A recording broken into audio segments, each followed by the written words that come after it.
Shalom Bapak Ibu Saudara, kita kembali berjumpa di pendalaman Alkitab Zoom online pada malam hari ini.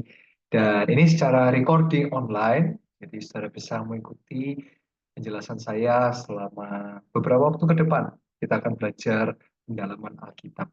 Mari sama-sama kita akan berdoa, kita bersatu hati kita berdoa. Terima kasih Tuhan Yesus, kami bersyukur pada saat ini kami bisa kembali untuk belajar kebenaran firman Tuhan. Kami percaya, biar melalui pendalaman Alkitab ini kami terus mengenal Engkau, melalui firman dalam kebenaran. Terima kasih Tuhan, pimpin hamba-Mu, urapi setiap kami, urapi juga hamba-Mu. Kami siap memulainya di dalam nama Tuhan Yesus Kristus. Haleluya. Amin, amin, amin. Puji Tuhan, selamat malam Bapak Ibu Saudara. Saya bersyukur kita bisa berjumpa di Zoom online pendalaman Alkitab. Mari kita akan sama-sama langsung belajar pada malam hari ini. Kita akan belajar tentang perumpamaan penabur benih. Mari persiapkan hati kita untuk kita belajar. Pengajaran tentang perumpamaan penabur benih. Benih yang ditabur ialah firman Tuhan. Dan biarkan hidup kita menjadi tanah yang subur, berakar, bertumbuh, dan berbuah lebat. Firman Tuhan katakan dalam Lukas 8 ayat yang ke-15. Yang jatuh di tanah yang baik, itu ialah orang yang setelah mendengar firman itu, menyimpannya dalam hati yang baik, dan mengeluarkan buah dalam ketekunan. Mari kita langsung masuk Bapak Ibu Saudara. Ini dibahas dalam Injil, saya ambil dari Injil Lukas. Lukas 8 ayat yang ke-4 sampai yang ke-5. Jadi Yesus mengajar dengan perumpamaan. Perumpamaan itu apa Bapak Ibu Saudara? Perumpamaan itu adalah ilustrasi atau cerita atau penjelasan atau bisa kesaksian, dan Yesus memberikan perumpamaan ini supaya orang-orang bisa mengerti tentang kebenaran firman Tuhan. Kita lihat di pembukaan. Ketika orang banyak berbondong-bondong datang, yaitu orang-orang yang dari kota ke kota menggabungkan diri pada Yesus, berkatalah ia dalam suatu perumpamaan. Jadi ada 4 jenis tempat ditaburnya benih. Yang pertama adalah seorang penabur keluar untuk menaburkan benihnya. Pada waktu ia menabur, sebagian benih itu jatuh di pinggir jalan, lalu diinjak oleh burung, diinjak orang, dan burung-burung di udara memakannya sampai habis.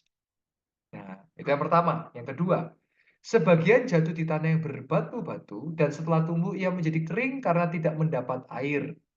Yang ketiga, sebagian lagi jatuh di tengah semak-semak duri dan semak itu tumbuh bersama-sama dan menghimpitnya sampai mati. Yang keempat, dan sebagian jatuh di tanah yang baik dan setelah tumbuh berbuah 100 kali lipat. Setelah berkata demikian, Yesus berseru, siapa mempunyai telinga untuk mendengar, hendaklah ia mendengar. Sekarang kita belajar sama-sama, 4 tanah ini melambangkan apa Bapak Ibu Saudara? Yang pertama, sebelum lanjut, Tuhan menyingkapkan suatu rahasia bagi orang percaya. Di ayat 9 dan 10-11, murid-muridnya bertanya kepadanya, apa maksud perumpamaan itu?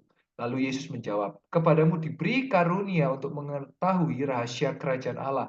Tetapi kepada orang-orang lain, hal itu diberitakan dalam perumpamaan. Supaya sekalipun memandang, mereka tidak melihat, dan sekalipun mendengar, mereka tidak mengerti. Inilah arti perumpamaan itu, benih itu ialah firman Tuhan. Jadi maksud daripada Tuhan, orang-orang percaya diberikan satu penyingkapan sehingga ketika kita membaca firman, kita bisa mengerti Bapak Ibu Saudara. Nah, ini ajaibnya Tuhan kita. Dan bersyukur kita orang-orang percaya dapat diberi satu penyingkapan, pencerahan tentang firman Allah. Kita lihat. Lebih dalam lagi, saya jelaskan. Yang pertama, yang jatuh di pinggir jalan itu ialah orang yang telah mendengarnya, kemudian datanglah iblis lalu mengambil firman itu dari dalam hati mereka, supaya mereka jangan percaya dan diselamatkan. Nah, ini yang pertama, saudara. Jenis yang pertama. Nah, contohnya apa? Dijelaskan, saya menjelaskan. Jadi ke gereja, orang-orang ke gereja bukan bertujuan untuk mendengarkan firman Tuhan. Saya katakan, orang ke gereja belum tentu cinta Tuhan. Tapi kalau orang cinta Tuhan, cinta Yesus, maka dia akan ke gereja.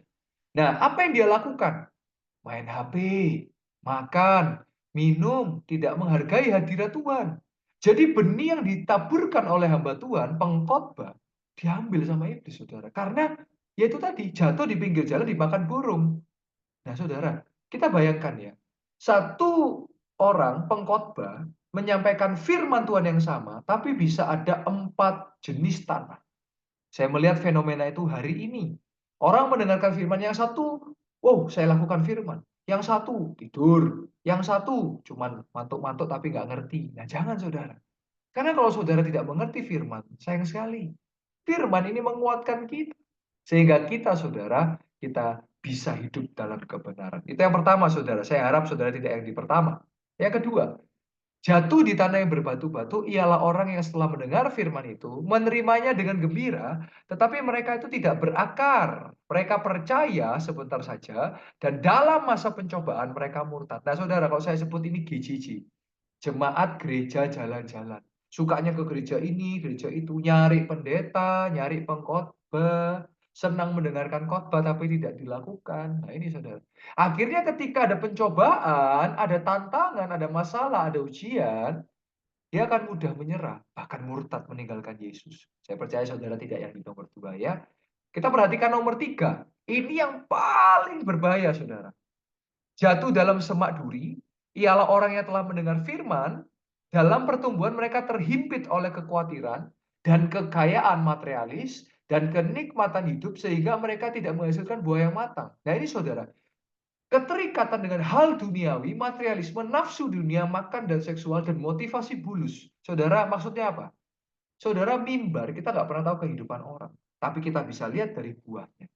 Nah, ketika orang pelayanan tapi masih zina, masih suka merokok, narkoba, alkohol, pergaulan bebas, mereka melayani, tapi hidupnya ternyata terikat dan tidak menghasilkan buah. Saya berharap dan berdoa saudara juga tidak yang di nomor 4, saudara. Kenapa? Karena kalau saudara di nomor 4, sayang sekali, pelayanan saudara menjadi sia-sia. Tetapi saya berdoa, saudara menjadi yang terakhir, nomor 4. Yang jatuh di tanah yang baik ialah orang yang setelah mendengar firman itu, menyimpan dalam hati yang baik, dan mengeluarkan buah dalam ketekunan. Contohnya apa? Kehidupan berdampak. Orang melihat Yesus dalam hidupnya. Hidupnya berbuah, menjadi berkat bagi sesama. Dan nama Tuhan dipermuliakan. Saudara, saya di sini pakai gambar buah mangga. Saudara, kenapa saya pasang buah mangga? Anak saya suka buah mangga, saudara. Karena rasanya manis kalau matang. Kalau belum namanya pencit. Itu asam rasanya, enak kalau dirujak, saudara. Nah, saudara, kalau kita melihat mangga, mangga itu akan matang pada waktunya dan menjadi berkat. Jangan sampai kita jadi buah yang busuk. Seperti tadi tanah yang ketiga. Pelayanan sepertinya hebat, tetapi dengan keluarga tidak baik. Pelayanan hebat, tapi ternyata palsu kehidupannya. Saya berdoa biar saudara dipakai Tuhan dengan luar biasa. Saya percaya 4 jenis tanah ini, biarlah kita menjadi nomor 4. Menjadi tanah yang berbuah bagi kemuliaan nama Tuhan. Haleluya. Pendalaman Alkitab yang singkat, tetapi saya berharap saudara bisa melakukan firman Tuhan dan menjadi tanah yang subur. Haleluya. Mari sama-sama kita bersatu hati, kita berdoa. Tuhan Yesus, terima kasih buat pendalaman Alkitab malam hari ini. Hamba berdoa bagi setiap pendengar. Di dalam nama Yesus, mereka bisa melakukan firman dan berbuah dengan lebat dan matang dan segar. Oleh sebab itu, jemaat yang dikasih Tuhan, mari angkat kedua belah tanganmu dan tandahkanlah wajahmu. Bawalah, terimalah dan nikmatilah berkat dari Allah Bapa, cinta kasih dari Yesus Kristus, dan persekutuan yang manis dengan Roh Kudus yang terus menyertai memberkati engkau. Mulai dari sekarang sampai Maranatha, Tuhan Yesus datang kedua kali, bahkan sampai selama-lamanya. Di dalam nama Tuhan Yesus Kristus, dan setiap orang yang percaya sama-sama kita berkata, amin, amin, amin. Tuhan Yesus memberkati dan sampai jumpa minggu depan. Shalom.